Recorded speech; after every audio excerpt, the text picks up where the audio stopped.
우리 함께 볼 말씀은 히브리서 13장 1절부터 6절의 말씀입니다. 히브리서 13장 1절부터 6절의 말씀. 우리 한 절씩 교독하도록 하겠습니다. 저부터 읽겠습니다. 형제 사랑하기를 계속하고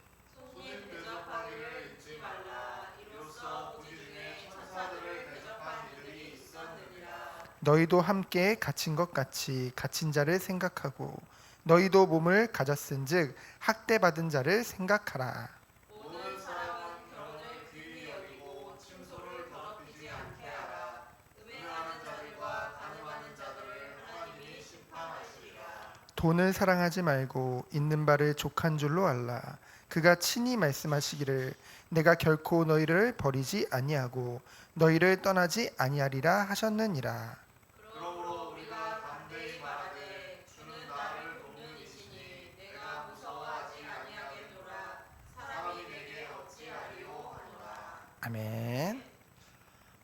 오늘 수예배 때 함께 나눌 말씀의 제목은 일상에서 누릴 소중한 교훈입니다. 우리는 지금 개혁교회를 다니고 있죠. 장로교입니다. 카이빈을 대표로 하는 신학을 근본으로 한, 하지만 중요한 것은 그 어떤 것보다 가장 중요한 것이 성경이죠. 이 성경을 최고의 권위에 두고 둡니다. 왜 그렇습니까? 바로 이 성경이 하나님의 말씀이기 때문입니다. 그래서 완전하고 무오한 것이죠. 무엇이요? 하나님의 말씀인 성경이요. 오늘 히브리서 13장 1절부터 6절에 보면은 사실은 뭐 특별한 해석을 할 필요가 없는 구원받은 성도가 마땅히 실생활에서 누릴 소중한 교훈에 대해서 말씀하고 있습니다. 그렇다면 먼저 성도라 함은 누구를 말합니까? 성도라는 것은 구별되어졌다는 것이죠. 누가 구별하셨습니까? 하나님께서 구별하신 것입니다. 에베소서 1장 3절로 5절에 보니까 창세전에 구원 주시기로 작정하시고 그리스도 안에서 우리를 택하셨다고 하셨죠. 그 사랑 안에서 그 앞에 거룩하고 흠이 없게 하시려고 그 기쁘신 뜻대로 우리를 예정하사 예수 그리스도로 말미암아 자기의 아들들이 되게 하셨다고 하셨어요. 그것이 성도가 받은 축복이죠. 이 놀라운 축복을 어디서 받은 거예요? 바로 그리스도 안에서 받은 것입니다. 그러면은 앞으로 이 그리스도 안에서 이 모든 놀라운 축복을 다 받았기 때문에 우리는 모든 것이 다 형통한, 만사 형통하게 되어질까요? 맞습니다. 만사 형통하게 되어집니다. 분명히 성경에서는 그것을 약속하고 있죠. 요셉이 어떤 상황 속에서도 뭐 노예로 가고요, 감옥에 갇히고요, 그런 상황 속에서도 하나님은 뭐라고 말씀하셨어요? 여호와께서 요셉과 함께 하심으로, 여호와 하나님께서 요셉과 함께 하심으로 그가 범사에 형통케 되셨더라. 사실은 요셉의 삶의 여정을 보면은 우리가 생각하는 형통이랑 좀 다르잖아요. 아닌 것 같은데 하나님은 요셉이 범사에 형통케 하셨대요. 그러면 무엇이 형통케 하심입니까? 바로 여호와 하나님, 곧 언약을 주시고 언약을 반드시 이루시는 하나님이 요셉과 항상 함께 하셨다는 것이죠. 그것이 형통함의 축복입니다. 왜 그렇습니까? 하나님의 언약인 반드시 성취되는데 그 언약의 하나님이 지금 요셉과 함께 하신 것 같이 나와 함께 하시기 때문에, 그래서 우리의 모든 삶이 이 축복 안에 있기 때문에 그런 거죠. 그래서요, 그렇다면 하나님 자녀에게 무엇이 형통함이겠습니까? 구원받은 하나님의 자녀가 구원을 받고 그냥 끝나는 것이 아니라 날마다 그리스도 안에서 자라나게 하신다고 했죠. 성장하는 것입니다. 근데 어떻게 해요? 거룩해 되는 것, 성화되는 것, 그것이 형통의 축복이죠. 요셉을 보세요. 그리고 오늘 새벽에 함께 나눴던 야곱을 보면은요. 먼저 야곱과 에서를 제가 오늘 새벽에 비교했잖아요. 야곱이요, 형 에서가 가지고 있는 장자권을 욕심냈어요. 그렇죠? 그 장자권은 어떤 장자권입니까? 언약 가문의 그 족장이 받을 그 모든 축복이에요. 하나님의 축복이죠. 언약 축복이죠. 근데요, 그 축복을 형을 속여서라도 그것을 빼앗았는데 그 야곱의 삶의 여정은 어땠습니까? 장자권 가지면 좋을 줄 알았더니 어떻게 됐어요? 바로 형을 피해서 바다마람으로 도망하게 되죠. 하루아침에 도망자가 된 거예요. 그래서 거기서 외삼촌 라반의 집에서 종살이를 하는데 삼촌이 계속 속여요. 그래서 몇 년간이요? 20년간이나 그곳에서 종살이를 하게 되어집니다. 얼마나 고됐겠습니까? 그리고요, 그 안에서요, 어머니 리브가의 사랑을 얼마나 받았어요. 근데 그 어머니 죽음도 보지 못했다니까요. 그리고 환도뼈가 부러지는 야복 강가에서 그런 일도 있었고요. 그리고 너무나 사랑하는 마음에 담았던 그 아내 라헬이 베냐민을 낳다가 죽게 되어지고, 그래서 그 차선책으로 더 마음을 담고 막 사랑했던 그 요셉마저도 죽게 되어지는, 사실 죽진 않았지만은, 그리고 베냐민마저도 이를 위기 가운데 처해졌다는 거죠. 어땠습니까? 장자권을 얻었다. 그 하나님의 택함을 받은 그 야곱이 어떤 삶을 살았어요? 고통과 고난과 시험의 연속이었죠. 하지만 그 모든 과정들을 통해서 우리는 봤잖아요. 분명히 봤잖아요. 무엇을 봤습니까? 하나님의 자녀가 자녀답게 성장하는 과정이라는 것을 우리는 보게 되어졌죠. 그래서 야곱이 결국은 그 모든 고난을, 연단을 다 이겨내고 정말로 약속대로 아브라함에게 맺은 그 언약대로 이 애굽에서 살게 되어졌을 때 죽기 전까지 17년간 향수를 누리게 되어지고 평안한 죽음을 언약대로 맞이하게 되어지죠. 그에 반해서요, 여러분, 그 에서의 삶을 보면은 별 문제가 없습니다. 뭐 연단 그런 거 없어요.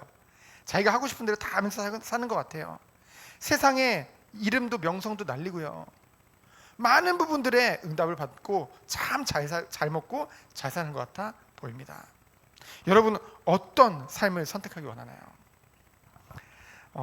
하나님의 말씀인 이 성경에는요, 하나님의 구원의 계획과 구원의 역사뿐만 아니라 구원받은 성도가, 그렇잖아요. 우리가 구원받은 성도라면은 마땅히 따라야 할 그런 교훈에 대해서도 말씀하고 있습니다. 어떤 교훈이요? 우리를 하나님은 고와 같이 버려주신 분이 아니거든요. 때로는 그래요. 이 세상은 지금 하나님이 없다고 믿거든요. 우리가 지금, 저는 직장 생활을 하지 않지만 직장에 가도 하나님을 믿지 않는 사람들이 더 많습니다. 그렇죠?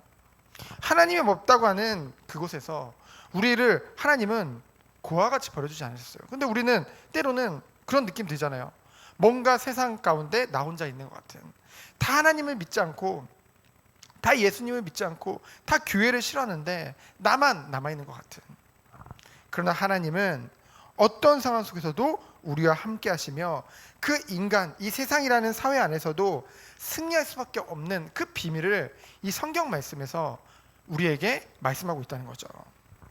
그래서 우리가 이 축복 속에 들어가기 원하는데요, 한마디로 요약하자면 뭡니까? 새 계명을 너희에게 주노니 형제를 사랑하라고 했죠. 이 형제는 누구를 말합니까? 첫 번째로는 그리스도 안에서 한 형제된 자들이죠. 더 나아가서 정말로 하나님의 형상으로 지음받은 모든 사람들을 또한 말씀하고 있습니다. 그래서 성도는 마땅히 우리가 이 축복을 누려야겠죠. 그래서 몇 가지 실생활의 소중한 교훈들에 대해서 1절로 6절에 오늘 본문 말씀에 나오는데요. 뭡니까? 첫 번째로는 형제 사랑하기를 계속하라고 했죠. 1절에 보면은 사랑은 우리가 믿는 이 기독교의 가장 핵심입니다. 초대교회의 특징들은 어땠냐면요, 너와 나 이런 거 따지지 않았어요. 어떻게 했습니까? 그리스도 안에서 모일 때마다 서로를 뜨겁게 사랑하고 섬기는 그런 형제가 있었다는 거죠. 교회 안에. 그도 그럴 것이 우리 원수 사단은 어떤 일을 벌입니까? 그리스도 안에서 이 교회가 사랑으로 하나 되는 것을 어떻게든 회방시킨다는 거죠. 왜요? 왜 그렇습니까? 이 하나님이 우리에게 주신 약속 중의 약속이 사랑을 정말로 베푸는 그 축복이거든요. 그리스도의 놀라운 사랑을 우리가 받았기 때문에 그 사랑으로 모든 사람을 하나님은 섬기고 살리기를 원하시거든요. 근데 그걸 어떻게든 방해한다는 것이죠. 그래서 오늘 1절에 보면은 형제 사랑하기를 계속하라고 권면하고 있는 것입니다. 너무나 중요하기 때문에. 그래서 여러분, 건강한 교회를 어떻게 알 수 있습니까?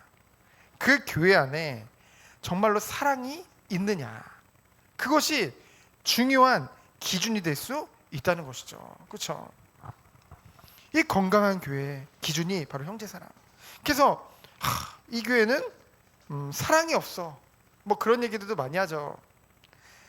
사실은 정말로 그리스도 안에 있는 교회라고 한다면은 이 사랑이 넘칠 수밖에 없습니다. 왜요? 서로 하나님이 주신 사랑을 가지고 서로 사랑하며 오늘 말씀같이 그 사랑을 실천할 수밖에 없기 때문에. 그래서 두 번째로 2절에 보면은 무엇을 말씀하고 있습니까? 손님 대접하기를 잊지 말라. 이로써 부지 중에 천사들을 대접한 이도 있었느니라.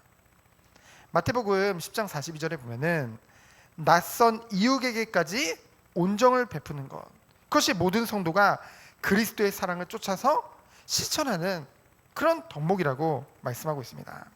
그래서 일상 손님을 대접하는 것에 힘쓰는 중에 천사를 대접해서 큰 축복을 받은 자들이 몇 명 나오죠. 대표적으로 아브라함이 창세기 18장 3절에 보면은 그 축복을 누렸고요.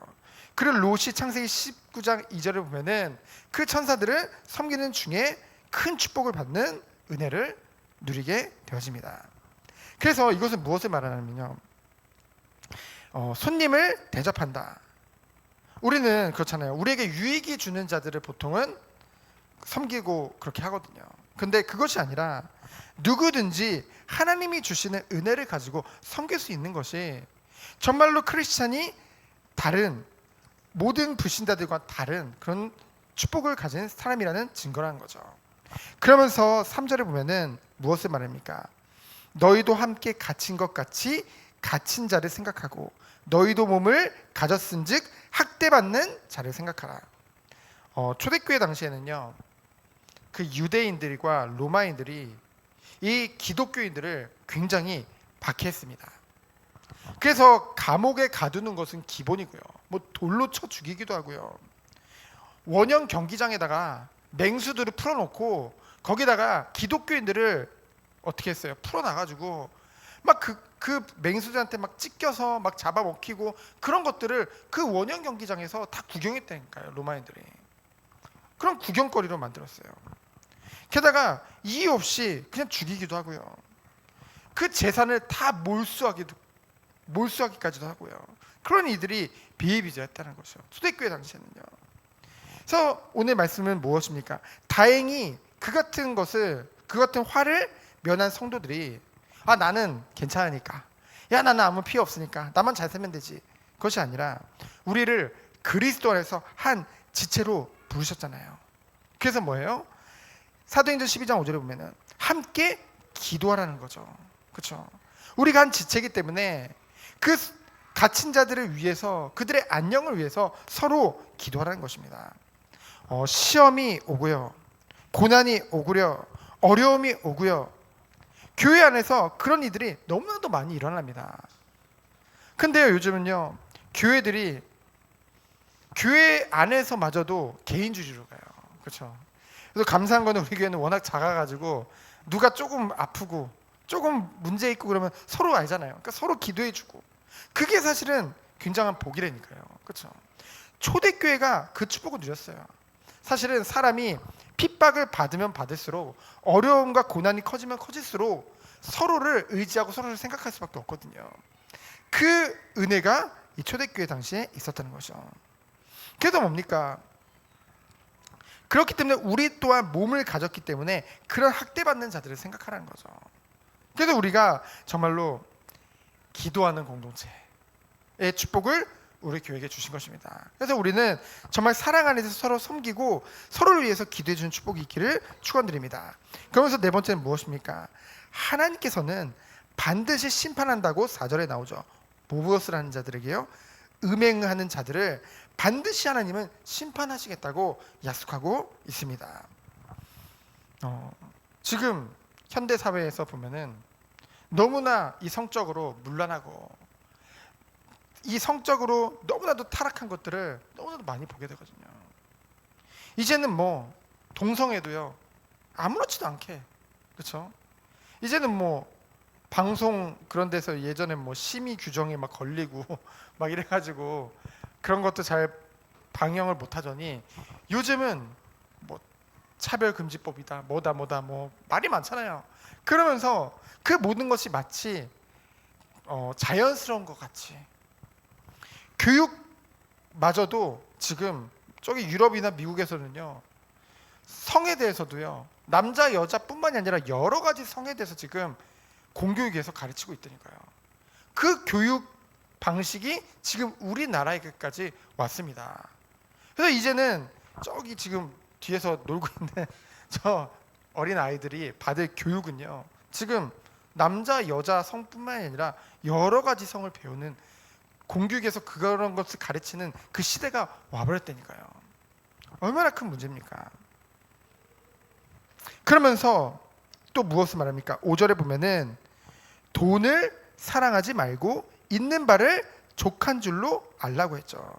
돈 자체가 나쁜 것은 아닙니다. 하지만 우리의 모든 마음, 행동 모두 돈에 의해서 좌지우지 된다면은 그건 뭡니까?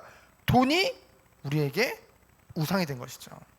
그렇게 되면 뭡니까? 하나님을 제대로 섬길 수가 없다는 거죠. 그래서 마태복음 6장 24절에 보면은 예수님께서 뭐라고 말씀하셨습니까? 돈과 하나님과 세상과 하나님 사이에 중립은 있을 수 없다고 말씀하셨습니다. 돈은 이 세상을 살아가는 데 있어서 너무나 필요한 거죠. 중요한 것입니다.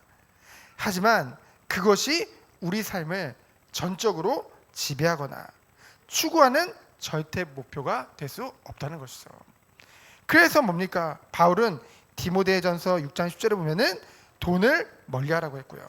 마태복음 6장 19절 21절에 보면은 우리는 나그네 인생이기에 우리의 재물을 어디에 쌓는 거예요? 이 땅에 쌓아놔봤자 가져가지도 못해요. 하늘에 쌓아두라고 했죠. 그럴 수밖에 없는 이유는 무엇입니까? 마태복음 6장 33절에 보면은 너희는 먼저 그의 나라와 그의 의를 구하라. 그리하면 이 모든 것을 너희에게 더하게 하시리라. 오늘 말씀해 보니까 있는 바를 족한 줄로 알라. 그 이유가 뭡니까? 내가 결코 너희를 버리지도 아니하고 너희를 떠나지도 아니하리라 하셨느니라. 누가요? 하나님께서, 예수님께서 우리에게 약속하신 거예요. 우리를 절대 떠나지도 버리지도 아니하신다는 거죠. 하나님이 우리를 보호하시고 우리의 모든 것을 채워주시고 인도하신다는 사실입니다. 그래서 성도는 하나님께서 우리를 돌보시기 때문에 뭐예요? 어떤 형편이든지 자족하는 삶을 살 수 있는 것입니다. 어떤 사람은 너무나 넘치게도 많은데 그거 더 벌려고 막, 그죠? 제가 이번 주에 어떤 빵집을 갔는데 목사님들이랑 카페 갔는데 거기는 진짜 하루에 그 돈이 진짜 현금으로 어마어마하게 들어온대요. 그래서 뭐 예를 들면은 한 달에 매출이 막 몇백억이 된대요. 근데 빚이 너무나 많대요. 월급을 주지도 못하고. 제가 그날 갔을 때도 몇 개 사지도 않는데도 엄청나게 많이 나오더라고요. 그리고 막 그거 줄 서가지고 막 돈을 받고 있는데, 근데 왜 그럴까? 그 사람이 뭐냐면은 한 달에 몇십억 버는 것 같지 않은 거예요. 몇백억, 몇천억을 벌고 싶은 거예요. 그래서 그거를 뭐 코인에다가 넣고 막 이랬다가 돈을 잃었단 말이죠. 그렇죠? 그러니까 아무리 잘 돼도, 그래서 제가 그걸 보면서 야, 이것이 자족하는 것의 차이구나. 저는 진심으로 지금 삶에 자족하고 있거든요. 뭐 더 많이 갖고 더 많이 하고 싶고 물론 뭐 좋을 수도 있겠죠. 하지만 그것에 정말 마음이 가지는 않아요. 근데요, 반대로 어떤 사람들은 너무나 많이 갖고도 자족할 수 없는, 우리는 하나님의 완전하신 은혜 가운데 있습니다. 그래서 하나님께서 우리에게 필요를 누구보다도 잘 아세요. 그리고 얼만큼이 우리에게 있어서 정말로 필요한지도 하나님은 너무나 잘 아십니다. 그래서 우리는 그것을 맡기고 우리가 주어진 상황에서 최선을 다하면서 인도받는 것이죠. 그래서 6절에 보니까 또 뭐라고 말씀하셨습니까? 그러므로 우리가 담대히 말하되 주는 나를 돕는 이시니 내가 무서워하지 아니하겠노라. 사람이 내게 어찌하리요 하노라. 이것은 무엇을 말입니까? 하나님께서 우리 성도님들을 지키시고 보호하시기 때문에 뭡니까? 그 누구도 우리를 실족해 할 수 없다는 것이죠. 그것을 믿고 담대히 세상에서 정말 하나님의 뜻과 계획이 무엇인지 알고 인도받는 것, 그것이 너무나 중요하다는 것입니다. 그래서 마지막으로 결론은 무엇입니까? 우리는 본향을 향해 달려가는 성도입니다. 나그네 인생이죠. 그래서 나그네답게 우리가 인생의 여정을 살아가면서 스쳐 지나가는 것에 너무나도 마음을 둘 필요가 없다는 것이죠. 우리는 뭡니까? 우리의 의로운 행실로 오늘 주신 그 교훈이 삶 가운데 그냥 지식이 아니라 삶 가운데 정말로 누려질 때 하늘에 재물을 쌓는 것과 같다고 했습니다. 그래서 구원이라는 함은, 우리가 구원받았다는 것은 신분만 강조하는 것이 구원이 아니라고, 수준이 함께 오는 거라고 하더라고요. 그 말은 무엇입니까? 한마디로 우리가 하나님의 자녀가 됐으면은 하나님의 자녀답게 성장하는 것, 그것을 하나님이 누구보다 기뻐하신다는 것입니다. 우리도요, 우리 자녀들이 그냥 낳아놓고 야 낳았으니까 끝났어 이럽니까? 아니잖아요. 낳았을 때 기쁨도 있지만은 이 아이가 성장함에 따라서 얼마나 기쁘고 얼마나 좋습니까? 근데 여러분, 우리가 낳아오는 자식들이 야 난 낳았으니까 끝났어요 엄마 아빠, 그러면서 막 나이가 10대 20대 30대가 돼도 여전히 애기같이, 그렇죠? 막 자기 감정도 컨트롤 못하고 막 자기도 절제하지 못하고 막 주체하지 못하고 자기 감정을 애기같이 막, 그러면 어떻겠습니까? 좋겠습니까? 좋지 않죠? 정말로 자녀라 함은 성장이 같이 갈 수밖에 없는 것이죠. 그것을 하나님은 누구보다 기뻐하십니다. 그렇기 때문에 하나님은 우리를 반드시 성장시키지 원하신다는 거죠. 그것이 바로 성화의 축복인 줄 믿습니다. 그래서 구원이라는 것은요, 칭의 구원, 그렇죠? 하나님 우리 의롭다 했다, 그리스도 안에서 의롭게 되어지는 구원. 그리고 뭡니까? 이제 중생이 되죠. 이제 자녀로 삼으셨죠. 새롭게 되어졌죠. 이제 양자된가? 그러면서 어떻게 돼요? 이제 성화 구원. 뭡니까? 삶이 변화되어지는 거예요. 하나님을 닮아가는 것입니다. 그래서 결국은 영원한 천국에서 이 영화의 구원의 축복을 누리게 되어지는 것이죠.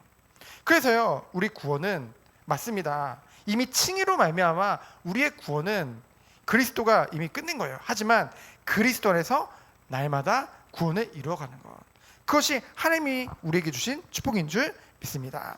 그래서 우리 정원교회는 어떤 축복을 누려야 되겠습니까?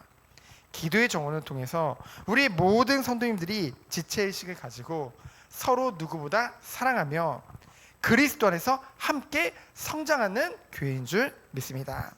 아이들의 정원을 통해서 정말 우리 귀한 후대들을 사랑으로 섬기며 정말 미래를 두고 정말 다음 세대를 세우고 살리는 교회인 줄 믿습니다. 그리고 마지막으로 선교사의 정원을 통해서 그리스도 안에서 섬기는 교회. 근데 가장 중요한 것이 뭐예요? 그 근본이 바로 사랑에 있다는 것이죠. 그리스도가 우리에게 보여주신 그 사랑, 우리 하나님의 자녀만이 할 수 있는 그 사랑, 그 사랑을 누리며 하나님이 원하시는 응답을 누리는, 그래서 어느 곳에 있든지 빛과 소금의 축복을 누리는 우리 모든 성도님 되어지기를 예수 그리스도 이름으로 축원드립니다. 시간 기도합니다. 하나님 감사합니다. 우리에게 완전한 구원을 주심에 감사드립니다. 그리스도 안에서 날마다 새로워지며 그리스도 안에서 날마다 성장하는 우리 모든 성도님 되도록 주께서 축복하여 주옵소서. 살아계신 예수 그리스도 이름으로 기도합니다. 아멘.